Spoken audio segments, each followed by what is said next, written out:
las reglas de discernimiento de espíritu. Primero voy a explicar, discernir significa distinguir.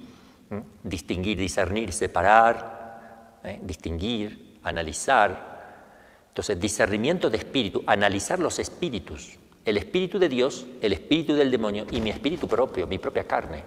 Entonces tengo que ver qué está pasando en mi alma. A veces la gente no sabe distinguir esto porque nunca tiene tiempo de pensar ni de hacer silencio, y menos orar o contemplar. Cuando uno empieza a hacer eso se da cuenta que uno tiene una actividad muy grande adentro, una lucha muy fuerte. Hay pensamientos, hay movimientos de la voluntad y pensamientos, mociones, se llaman mociones, movimientos, a través de una luz, el entendimiento, o a través de un impulso en la voluntad también. Esas mociones, esos movimientos que llegan al alma pueden venir de Dios o pueden venir del demonio o son nuestros y nos parece que vienen de afuera, pero vienen de adentro de nosotros. Las cosas que vienen de afuera pueden ser entonces del demonio o de Dios. Y es lo que vamos a ver para darnos cuenta. El demonio nunca puede hacer lo que Dios hace. Cuando Dios actúa, actúa desde lo más profundo de nosotros, desde la esencia del alma, desde el interior, desde la misma existencia del ser personal, porque ahí está Dios con su presencia y actuando. Eso es imposible que alguien pueda meterse ahí. Solo Dios puede hacer eso porque es el que da el ser a las cosas. Y desde ahí está operando dentro de nosotros. Entonces, cuando Dios actúa, la mayoría de las veces lo hace desde ahí adentro, cosa que no puede hacer el demonio. Primera distinción. Entonces, cuando Dios está actuando en mí, yo no me voy a dar cuenta, porque parece mío. Es la primera característica, parece mío. En cambio, cuando el demonio va a actuar, no parece mío, ya van a ver qué distinto que es. Cuando el demonio actúa, a mí me pone pensamientos feos que yo no quiero y me doy cuenta que no lo quiero. Y si no lo quiero, no son míos, obviamente. Vienen y los saco. Está actuando en la imaginación y en la memoria, fundamentalmente, pero también puede influir en la parte sensible, haciéndome que sienta disgusto por la oración, por ejemplo. Lo puede llegar a hacer, no hay problema. Pero por lo general actúa a través de la memoria y la imaginación. No se puede meter más adentro. Por eso yo lo reconozco fácilmente como que algo viene que yo no quiero. Lo distingo mucho de mí. No, yo no lo quiero esto. No, lo distingo. Primera distinción. En cambio Dios, cuando actúa, necesita que yo esté con mucho silencio. Y yo, para darme cuenta que está Dios actuando, necesito también muchísimo silencio y recogimiento. Cosa que no necesito con el demonio, porque actúa dentro hasta los sentidos internos, que es sensible. Entonces, rápidamente me doy cuenta, no quiero eso, no lo quiero. Debería darme cuenta, porque si no quiero darme cuenta, tampoco me dará cuenta cuando el demonio me pone en tentaciones. Entonces, esta es la primera diferencia. Como Dios actúa desde muy adentro, todo lo que Él vaya a hacer parece mío. ¿Cómo me doy cuenta que no es mío? Por el resultado que va a haber de ahí. ¿Qué sé yo? Yo me pongo a dar un consejo, a ustedes les habrá pasado una vez a dar un consejo sobre todo. Cuando uno va a aconsejar a alguien algo bueno, va a enseñar algo, y le sale algo que dice, wow, qué bueno que me salió. ¿Cómo? Qué bueno que me salió. No lo tenías pensado, no lo tenías calculado, no lo tenías medido. No, me vinieron unas palabras exactas que, wow, me vinieron, te vinieron. Te vinieron. Ahí está. Si eso te parecía tuyo, pero te das cuenta que te sobrepasa, te das cuenta que no lo dominaste a eso, que eso va más allá, y te dejó contento, te dejó alegre porque estuvo muy bueno, y tú te das cuenta que escapó a tu dominio, a tus cálculos. Ese es Dios. Actúa desde adentro como si fuera tuyo, pero no es tuyo. Y ahí hay que descubrir cómo está actuando Dios. Cuando mueve mi corazón o cuando me ilumina el entendimiento con ideas. Y tengo que aprender a dar gracias a Dios. Porque si yo no aprendo a reconocerle a Él, me lo voy a atribuir yo, todas esas cosas, y me voy a llenar de soberbia. Y Dios no me lo va a volver a dar hasta que yo no sea humilde. Porque Él no va a ser cómplice de mi soberbia. Entonces, deja a Dios de actuar en ti cuando tú te lo atribuyes para ti. En lugar de decir, gracias Señor por esta palabra linda que me has dado, por esta forma de pensar, por estas ideas que me llegaron, gracias, son tuyas. Estás obrando en mí, me estás hablando, es la forma de hablar de Dios. Entonces, si tú haces eso, va a empezar una lluvia de acciones de Dios dentro de ti. Muchísimo. Y en la medida que seas más humilde, más va a actuar. Porque se abre tu corazón a la acción de Dios. En cambio, se va a cerrar si te lo atribuyes.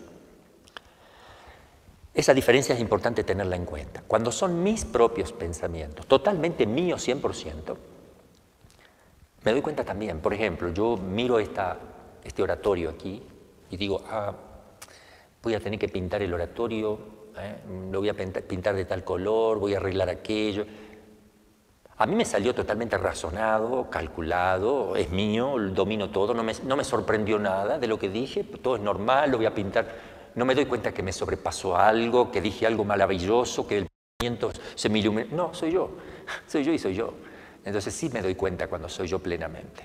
Cuando es el demonio que ataca, también acuérdense que es más sensible, porque es imaginación y memoria sensitivo eso, más rápido me doy cuenta. Por eso, algunas personas creen que el demonio tienta más veces que lo que Dios actúa en tu alma, que actúa más el demonio, porque es lo que más rápidamente ven y es lo que a veces únicamente ven, porque viven en lo exterior, puramente cosas sensibles, entonces se van a dar cuenta un poquito del demonio porque es sensible, pero lo de Dios no se van a dar nunca cuenta. Ni siquiera uno va a poder ahondar en su propio interior nunca, porque si ahondara se encuentra con Dios. Por eso cuando uno está en pecado y vive mal, no quiere pensar, necesita ruido, necesita música, estar hablando con alguien, no puede, no soporta el silencio. Mala señal que no se soporta el silencio. Dos tácticas diferentes en momentos distintos, pero al revés, entre Dios y el demonio. Y dice San Ignacio, a las personas que van de pecado mortal en pecado mortal, los que van cometiendo pecados y no les importa nada, y uno y otro y otro y otro, el demonio comúnmente, por lo general, acostumbra ponerles placeres aparentes. Le infla el globo de la imaginación. Placeres aparentes, ya, ahora esto, cuando lo tiene dice, ay, qué tonto, ¿qué hice? Pero le infla la imaginación, le presenta algo totalmente idealizado, que cuando lo va a realizar se da cuenta que no era nada. Eso es típico, pero a los que van de pecado mortal en pecado mortal se los hace así. ¿Y por qué hace eso? Haciéndole imaginar deleites y placeres sensuales para conservarlo más en ese pecado y aumentar sus vicios. Lo hace para eso. En cambio, Dios, a las personas que van de pecado mortal en pecado mortal, ¿qué hace con ellos? El que va, que no le importa nada y sigue pecando, ¿qué hace con ellos? El buen espíritu, el espíritu de Dios, que puede ser tu ángel de la guarda, puede ser Dios directamente, la Virgen María. El espíritu de Dios es todo lo bueno. Alguien, ¿qué hace contigo? El espíritu bueno, hace lo contrario, te va a remorder la conciencia, te van a venir remordimientos en la conciencia. Sentimientos de culpa. Entonces, si viene alguien y me dice, padre, yo le voy a hacer una consulta a usted como sacerdote, mire, a veces me viene un remordimiento de mi vida, me viene como angustia, remordimiento, sentimiento de culpa. Yo le voy a preguntar, ¿cómo vives tú? Oh, mi vida es un desastre. Bueno, eso te lo pone Dios, no te lo pone el demonio. El demonio te va a inflar el globo para que sigas pecando. Primer punto. Segundo, en las personas que van purificándose, ahora al revés, no los que van pecando todos los días de pecado en pecado. Ahora el que dice basta y empieza a purificarse, el que va creciendo, van a hacer al revés ahora las cosas. Totalmente opuesto. Las personas que van particularmente, intensamente purificando sus pecados y creciendo al servicio de Dios, el demonio y Dios actúan de modo contrario de lo que habíamos leído. El demonio es el que te va a remorder la conciencia. Te va a poner inquietud para que tú no sigas. Entonces, te va a dar tristeza, impedimento, te va a querer desanimar, te va a poner falsas razones en la mente, que no conviene hacer eso, que Dios no existe, que para qué lo haces, que eres un tonto.